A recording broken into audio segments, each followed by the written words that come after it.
ఈ మధ్య కాలంలో ఒకటి గమనించండి, సినిమా యాక్టర్లు, డ్రామా ఆర్టిస్టులు వీళ్ళందరూ కలిసి తెలంగాణలో పోటీ చేశారు కదా. పోటీ చేశారుగా. పవన్ కళ్యాణ్ అని ఆయన తెలంగాణలో పోటీ చేస్తే 7 చోట్ల పోటీ చేస్తే 6 చోట్ల డిపాజిట్లు రాలా. 6 చోట్ల డిపాజిట్లు రాలా పవన్ కళ్యాణ్కి. ఆయన జగన్మోహన్ రెడ్డి గారి గురించి మాట్లాడతాడు. తనను నమ్మిన వాడిని నందిగం సురేష్ అనేవాడిని తనకు నమ్మకంగా ఉన్నాడని ఒక ఎంపీని చేశాడు. కానీ పార్టీ పెట్టి 15 సంవత్సరాలు అవుతుంటే సొంతంగా ఎమ్మెల్యేగా గెలవలేకపోయాడు పవన్ కళ్యాణ్. సొంతంగా ఎమ్మెల్యేగా ఆయన నమ్మినందుకు నన్ను ఎంపీని చేశాడు. నాలాంటి శ్రీనివాసన్న లాంటి వ్యక్తుల్ని చాలా మంది ఎమ్మెల్యేలు చేశాడు.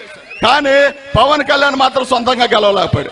ఈ మధ్య కాలంలో తెలంగాణలో పోటీ చేస్తే డిపాజిట్లు రాకపోయా. అక్కడ మన పిల్ల పోటీ చేసింది తెలుసు కదా. ఎవరు పోటీ చేసింది? మన పిల్ల. తెలంగాణలో మన బిడ్డ పోటీ చేసింది. పోటీ చేస్తే ఆ పిల్లకు వచ్చినన్ని ఓట్లు రాలి పవన్ కళ్యాణ్కి. ఆ పిల్లకి వచ్చినన్ని ఓట్లు రాలి పవన్ కళ్యాణ్కి. అలాంటి వాడు జగన్మోహన్ రెడ్డి గారి గురించి మాట్లాడతారు. చంద్రబాబు నాయుడు పవన్ కళ్యాణ్ కలిసి వెళ్ళి ఆ పిల్ల సంఖ్యనాక నా పిల్ల కాళ్ళు కడిగిన సిగ్గురాదని చెప్తా ఉన్నా. కాబట్టి ఈ రాష్ట్రంలో ఇంత బలంగా 151 సీటుతో 30 మంది ఎంపీలతో ఇంత బలంగా ఉన్న జగన్మోహన్ రెడ్డి గారికి మరి ఎక్కడో బరిలక్క పోటీ చేసిన పిల్లతో పోటీ పడలేని మీరు జగన్మోహన్ రెడ్డి గారిని ఎలా ఓడిస్తారా దద్దమల్లారా మీరు అందరూ కూడా అడుగుతా ఉన్నా. జగన్మోహన్ రెడ్డి గారిని ఓడిస్తున్నటువంటి చిన్న విషయమా? మేమందరం ఉన్నాం. రాష్ట్రమంతా ప్రజలందరూ ఉన్నాం.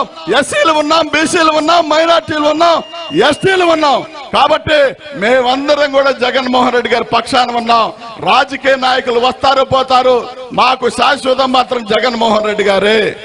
జగన్మోహన్ రెడ్డి గారు తప్ప ఆ ముఖ్యమంత్రి పీఠంలో మరో వ్యక్తిని మేము ఊహించుకునే ఉద్దేశం మాకు లేదు. ఆ సీట్లు ఎవరిని చూడలేము కూడా. ఎందుకు చెప్తా ఉన్నామంటే మా జీవితాలను మార్చిన వ్యక్తి, మా జీవితాలను అందరిలో ఎక్కించిన వ్యక్తి జగన్మోహన్ రెడ్డి గారు. చంద్రబాబు నాయుడు ఇక మన ఎస్సీల పట్ల ఆయనకున్న దుర్మార్గమైన ఆలోచన చెప్తాను. చంద్రబాబు నాయుడు రోడ్డు బ్యాంకు కోసం 2014 తర్వాత అసెంబ్లీలో చిన్న ఇష్యూ వస్తే దాన్ని డైవర్ట్ చేయడం కోసం అంబేద్కర్ గారి విగ్రహం పెడతామని చెప్పి 125 అడుగుల విగ్రహం పెడతామని చంద్రబాబు నాయుడు చెప్పి ఆ విగ్రహాన్ని అమరావతి ప్రాంతంలో వర్షం వస్తే నీళ్లు నిలబడి ఈ లోతులు నీళ్లుండే దగ్గర అంబేద్కర్ గారి విగ్రహం పెట్టడానికి చంద్రబాబు నాయుడు ప్రయత్నం చేస్తే జగన్మోహన్ రెడ్డి గారు మాత్రం విజయవాడ తీసుకొచ్చి 100 కోట్ల విలువైన స్థలంలో మరి ఆ విగ్రహాన్ని బిఆర్ అంబేద్కర్ గారి విగ్రహాన్ని నుంచోబెట్టిన మనగాడు జగన్మోహన్ రెడ్డి గారు. అలాంటి వ్యక్తి జగన్మోహన్ రెడ్డి గారు. ఈ మధ్య కాలంలో మీరందరూ గమనించండి, విజయవాడ వచ్చారు. ఎంతమంది వచ్చారు నాకైతే తెలియదు. కానీ విజయవాడ వచ్చేటప్పుడు, విజయవాడ బ్యారేజ్ ఎక్కేటప్పుడు అంబేద్కర్ గారి విగ్రహం కనిపిస్తా ఉంది కదా. కనిపిస్తా ఉందా? చూశారు కదా. ఆ విగ్రహం విజయవాడ నుంచి తాడేపల్లి వైపు చూపిస్తా ఉంది. ఏంటయ్యా అని చెప్పి నేను ఒకసారి పరిశీలించి చూసా. ఆ విగ్రహం వైపు చూస్తే ఆ విగ్రహం ఏ లేటు చూపిస్తా ఉందంటే తాడేపల్లి వైపు చూపిస్తా ఉంది.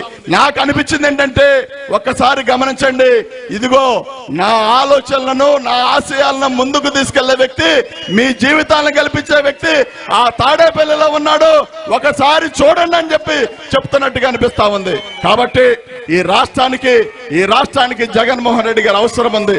లాస్ట్ లో వస్తారు, ఏదో చెప్తారు, ఓటుకి 500 కాదు 1000, 2000 కూడా పంచాలని చంద్రబాబు నాయుడు వీళ్ళందరూ చూస్తా ఉన్నారు. కానీ ఒకటి గుర్తుపెట్టుకోండి, చంద్రబాబు నాయుడు ఇచ్చే 1000తోనో 2000తోనో ఒక దినం గడుస్తుంది తప్ప ఒక తరం గడవదు. ఒక దినం గడవదు. ఒక దినం గడవాలంటే చంద్రబాబు నాయుడు, ఒక తరం గడవాలంటే ఖచ్చితంగా జగన్మోహన్ రెడ్డి గారు మాత్రమే ఉండాలి. కాబట్టి ఈ మధ్య కాలంలో మనం వద్దు అనుకొని పారేసిన పీకే అంటే ప్రశాంత్ కిషోర్ ఒక ఆయన తెచ్చుకున్నారు కదా. ఎందుకు తెచ్చుకున్నారు? అప్పుడు మనకేదో రాజకీయ సలహాలు ఇస్తా ఉన్నాడని చెప్పి ఆయన గురించి ఏం మాట్లాడాడంటే వీళ్ళ వల్ల కాక బీహార్ నుంచి ఒక మనిషిని తెచ్చుకున్నారని చెప్పారు. ఇక్కడ ప్రశాంత్ కిషోర్ చూసి జగన్మోహన్ రెడ్డి గారు ఓట్లేలా. జగన్మోహన్ రెడ్డి గారు రాజశేఖర రెడ్డి గారి కుమారుడుగా జగన్మోహన్ రెడ్డి గారిని నమ్మి ఓట్లేశారు. 151 సీట్లు వచ్చినాయి.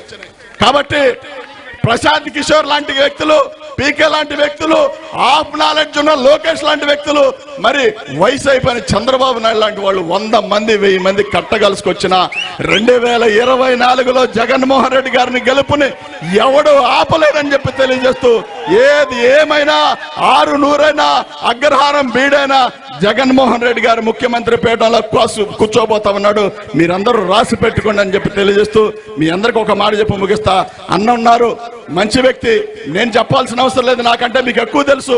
అలాంటి వ్యక్తికి మళ్ళీ కూడా పోయినసారి మెజార్టీకి డబల్ వచ్చే విధంగా, పోయినసారి మెజార్టీ చాలేదు, ఈసారి ఖచ్చితంగా డబల్ రావాలని చెప్పి తెలియజేస్తూ ఈ అవకాశం కల్పించిన మీ అందరికీ, అదేవిధంగా మరి వేదిక మీద ఉన్న మన ఫిల్మ్ యాక్టర్ ఆలీ అన్న గారికి మరొకసారి ధన్యవాదాలు తెలుపుతూ, మా సీనన్న కూడా ఎల్లవేళ్ళ ఈ కార్యక్రమాన్ని పిలిచినందుకు రుణపడి ఉంటారని చెప్పి తెలియజేస్తూ ఈ అవకాశం ఇచ్చినందుకు మీ అందరికీ జగన్మోహన్ రెడ్డి గారికి మరొకసారి రుణపడి ఉంటామని చెప్పి తెలియజేస్తూ సెలవు తీసుకుంటా ఉన్నాం. Thank you.